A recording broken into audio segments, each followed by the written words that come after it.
आइए हम सब अब इस समय परम पूज्य गुरु महाराज की बताई हुई साधना को करेंगे।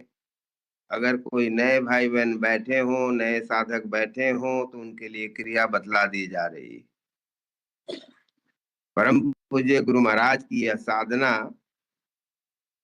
जो करते हैं, वास्तव में यह साधना क्या है वही बतला सकते हैं। वास्तव में इन्हें शब्दों में बताया नहीं जा सकता। कारण परमात्मा के अनंत गुण हैं।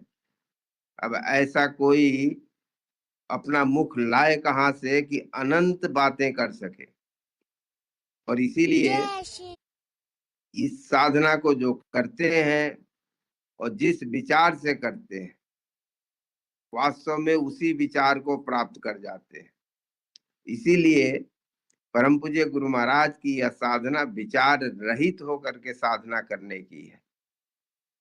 आप सब जानते ही हैं, जीवन में जो लोग जानते हैं या मानते हैं कि जन्म जन्मांतर होता है, जीवन में एक माता पिता एक ही बार मिलता है।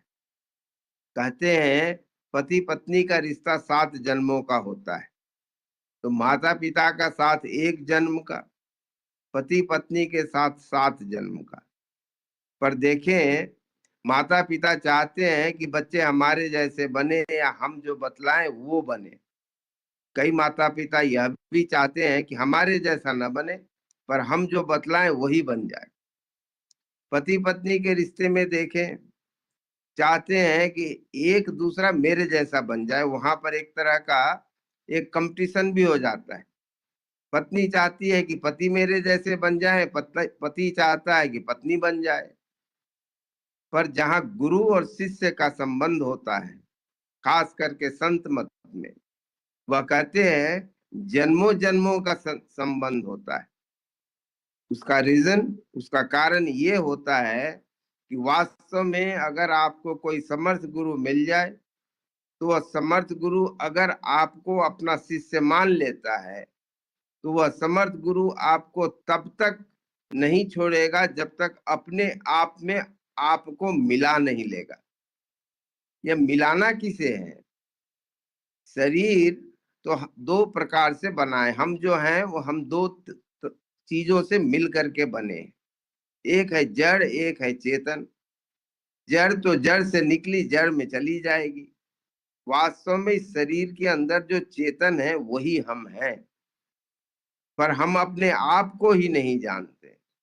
और इसीलिए जैसे आप देखते हैं सोने के जेवर में अशुद्धियां हो जाती हैं, तो वह सोना जो स्वर्णकार है वह सोने में तब तक उस जेवर को नहीं मिलाता है जब तक उस जेवर से अशुद्धियां निकाल न फेंके। और जब वह पूर्ण स्वर्ण बच जाता है तो स्वर्ण के भंडार में मिलाता है। उसी प्रकार से समर्थ गुरु, स्वर्णकार रूपी समर्थ गुरु हमें तब अपने आप में मिलाते हैं जब हम पूर्ण रूप से निर्मल हो जाते हैं।